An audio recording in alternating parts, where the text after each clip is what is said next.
Hey, this is Knife Standards. Today I'm going to be doing my full review of the Civivi Baby Banter. But first, please follow me at Knife Standards. You can follow me on Instagram. Don't forget to like this video and subscribe to my channel for a lot more knife content and weekly knife reviews.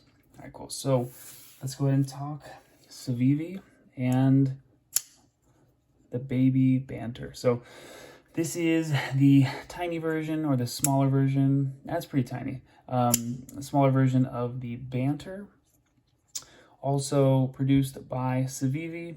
This is, of course, is designed by, I think his last name's Peterson. I think it's Ben. I know his first name is Ben, but I think it's Ben Peterson. And he worked for Blade HQ for a long time. I'm sure you guys have seen his videos at some point.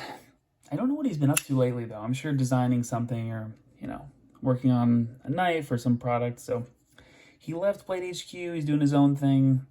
I think his company is called the NAFS, Knafs. So yeah, he's running his own business. It's hard to run your own business, especially when it's just you. And he's definitely an awesome entrepreneur. I think I was a little harsh with my first video, with my unboxing of this. And I think, I had some pretty high-end stuff that I was looking at right before this. And I had one more video to do, and this was it a few weeks ago or whenever that was. And I was just kind of like, yeah, I felt the G10. I was like, yeah, whatever. I was kind of over it before I had a chance to carry it. But I have carried this knife, cut with it a little bit, nothing crazy, of course. And I definitely have a better feel and appreciation for this little knife. But yeah, so definitely check out NAFS and check out, Ben's stuff. And you can follow him on Instagram and all that. He seems like a cool dude. And definitely respect to him for starting his own business, designing his own knife. He's doing a lot of cool stuff. A lot of stuff that is not easy. And he definitely makes it look easy, which is very admirable. Anyway, let's go ahead and get into the knife. This thing is tiny. This thing is a thumb stud only knife, which I love. Super small. Now, about 6-7 months ago, I would have been all about this knife. I would have been like, this is amazing. It's the perfect size. I love small knives. And my tastes have changed.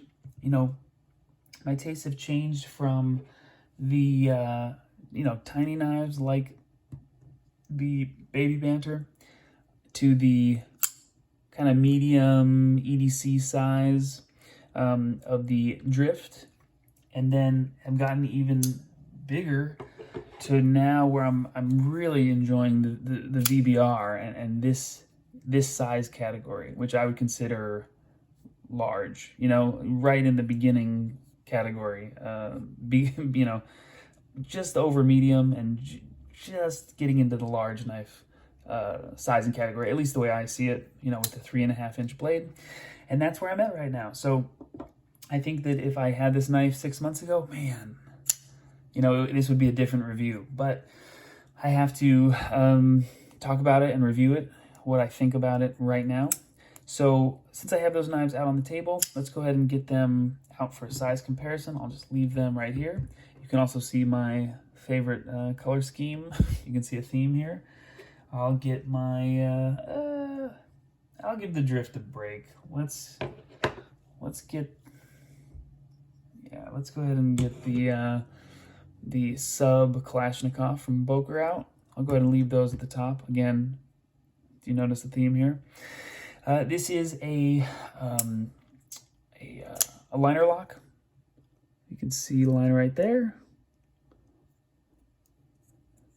G10 scales. Not my favorite G10. We'll do a G10 comparison in a second. And I think it's Nitro V. Yeah, there we go. Nitro V blade steel, which is pretty solid. By all accounts, I had no issue with that. Held up really well for me. And we have a yeah, I guess that's a black wash. I would call that a black wash blade finish. Drop point blade shape. pretty good edge. The edges, yeah, the edges held up well over these last few days. Pretty good edge still from Civivi. And let's go ahead and get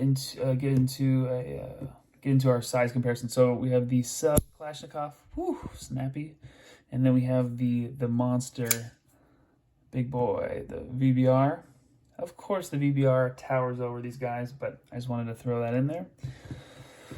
Let's go ahead and get these measured up for the sub Kalashnikov. Again, just under 2 inches and about 4 3/4. For the baby Banter, we're at about 2.5 on the blade, but this is really only two inches of cutting edge, and then we're at about 5.5 overall length. And then of course the VBR, we're talking 3.5 inches and 8 overall. So I'll get the VBR out of the way, and we can just do a little mini size comparison with these. For the sub Kalashnikov, I can go ahead and get 2.5 fingers on. It's comfortable, but it's really only 2-finger knife, and I'm kind of getting that 3rd finger on, just barely hanging off. For the baby Banter, same deal if I'm back here, but the nice thing about this knife is there is a forward choil, so I can go ahead and choke up. Now, boom, all 4 fingers, which is very cool. My only complaint about that is the jimping does not extend past the thumb studs, so I got nothing to grip here. My fingers feel great. This is it's pretty comfortable ergos, and I'll talk about that in a second. But I kind of have to hang back with my thumb, and that's a little bit uncomfortable. But you also can be here, which I think is not as good of a grip. I'm getting some hot spots with the clip. Forward choil, very comfortable. Oh, you know what? Well, yeah, no, my thumb just doesn't want to sit. There's some jimping extended up here. Boom, money. But ergos are good once you choke up, which I think, clearly, look, check out the design. I think you're meant to choke up. So if I ignore the thumb, this feels great. If I don't need that extra jimping, I'm not doing anything too serious with the knife, it feels great. But one of the downsides is the clip, and it's interesting because there are good things about the clip, but one of the downsides is I feel it. I mean, it's like poking and pinching and kind of squeezing the pad or the fat in my hand or whatever this is, kind of squeezing and pinching, which I'm not a fan of. So the clip, not my favorite. It is deep carry, which is great. I think that works really well, especially for this knife. But it pinches and is not the most comfortable thing. In pocket, it was okay. It's a very, very light knife. So, you put it in your pocket and you kind of lose track of it. You don't even know it's there, which I think is cool. Depending on your mood, if you want something beefy and serious in your pocket, you get a VBR. If you want something feather light that you don't notice in your 5th pocket, you get a baby Banter. So back to the clip. One really positive thing about this, I'm gonna get this, let's get this Boker out of the way. One really positive thing about the clip, an upside, is it is countersunk into the scale. So they have kind of milled out this little pocket. There is nothing to catch on your pants. So the screws are in the scale. The clip is in the scale. It's flush. That's really nice. That's a nice detail that I'm sure Ben was adamant about and said, hey, this has to be flush, and it has to be, smooth and level where it's not going to catch on your pants. It's not going to have those, those ugly screws sticking up. That's one of the things. Who does that? Actually, I love TRM. TRM is amazing, but they do that on their clips. They have those 3 kind of bump screws on. It's not my thing. They make amazing knives though, don't get me wrong, and crazy good customer service, but not a fan of those screws that kind of sit in between the top of the clip and your pocket, and then You guys know what I'm saying. Anyway, so another thing about the clip, which is just, come on, like, why does it say Banter there? I think Ben was going, like, it kind of fits, you know, Banter, but we already know, like, we get it, you know. It's just a little hokey for me, like a little cartoonish to have that there. You know, we know who he is. You know, he had Banter. I don't know. Like, who was it? His idea? I don't know.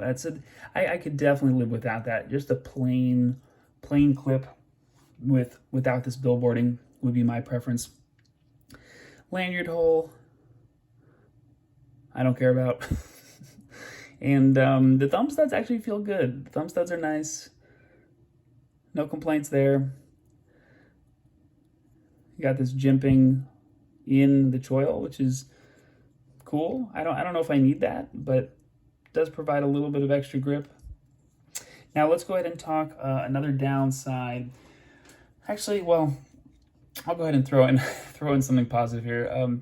Upside is the color scheme. He came out with some really cool color schemes. There's some burgundy one that just came out. You got a cool purple. Of course, there's the blacked out version with the black scales and black coated blade. Although I think it might be black wash, black stone wash, black wash. Excuse me. But yeah, anyway, so of course I went with the blue. And I know that's his thing. He loves the blue, Ben blue, whatever. But this is pretty close to my favorite color, although this is more of my blue. I don't know if it looks very similar. I swear it's a different blue. But anyway, the G10, unfortunately, is a downside. And the reason being, it just feels cheap. I mean, there's no better way to say it. Now, in one respect, this is a budget knife. I think this is, like, you know, around the $40, $50, $60 mark, if I remember correctly. So it is a budget knife, but does it need to feel like budget scales? No, definitely not. There's a petrified fish. What is it? The beluga? That G10 is awesome. It's like smoothed out and contoured, and that is also a $40, $50, $60 knife, right around the same price range. So the only thing I can think is that they did this on purpose to make it rough and textured. So if they did it on purpose, fine. But for me personally, it's not my preference.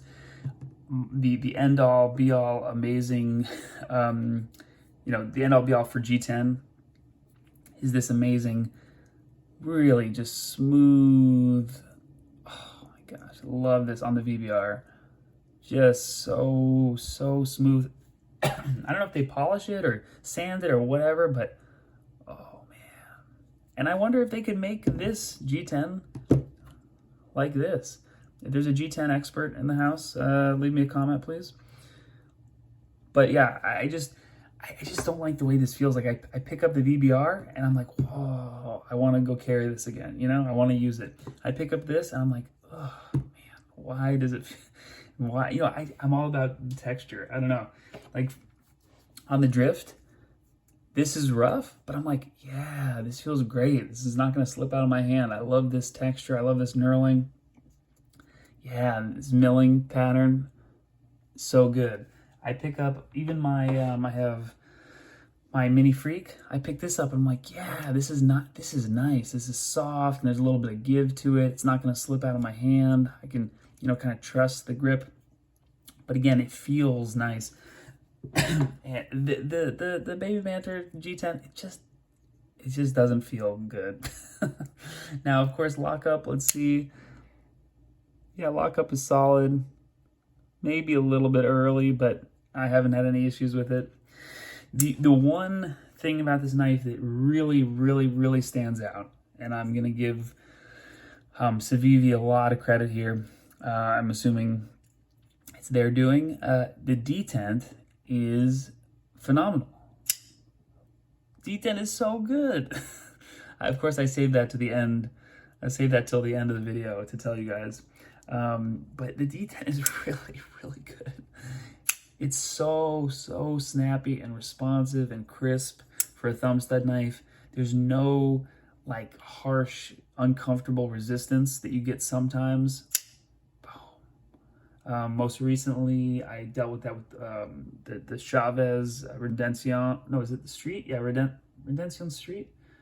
Yeah, I think that's the one I just unboxed. And you get that kind of uncomfortable, like you know, you almost like chewed up your own finger. But this, so like no pressure, so comfortable. Oh, amazing.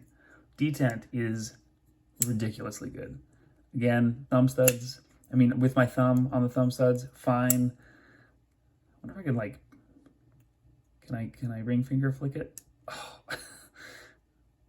No, come on. Yeah, there we go. So yeah, the Detent is just so good. I mean, it's just no effort, and it just flies out. I'm a huge fan of the Detent, and I have not handled the regular size Banter, so I can't compare the two. But if that has the same Detent, I might need to look into getting one of those, which is, you know, that's more like $90 to $100. And of course, this is the budget version. Now, would I like to see this in some premium materials? Yeah, I think that'd be really cool.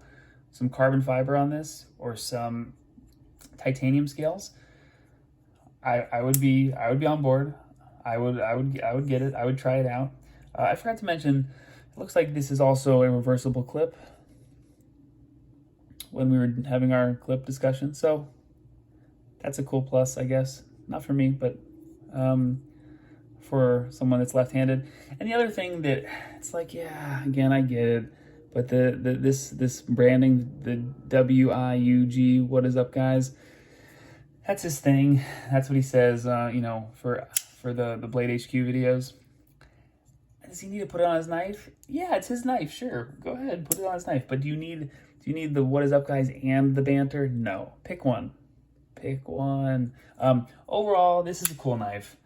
Will I end up selling it? Maybe. You know, I kind of you know, already you know, at capacity for my box cutters and my package openers. My ProTech Runt has been doing the heavy lifting in that regard. I don't know. It's a cool knife. It's just, it caught me at the wrong time. I'm just a little bit pickier, especially with the budget stuff, because there's such good, just top of the line budget knives, like Petrified Fish, like Damn Designs, and they make bigger knives. So if you want a small, you know, kind of fifth pocket knife, useful, it's non-threatening. You know, it looks a little cartoony.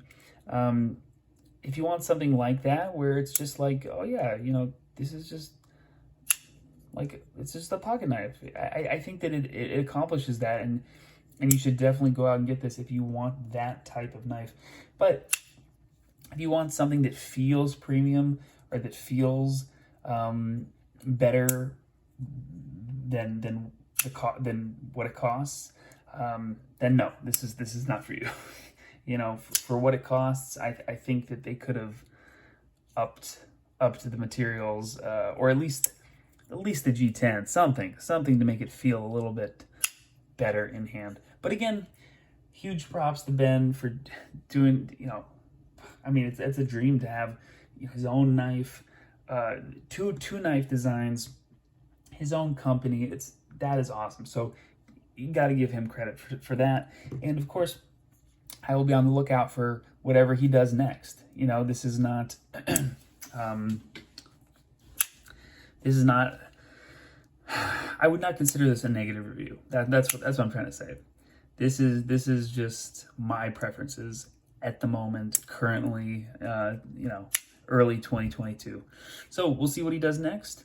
And I've heard from other people, they love, this is like their favorite knife. It was their knife of the year, 2021. So, you know, it all depends on who you ask. Thank you guys so much for watching. This has been Knife Standards. I will catch you later.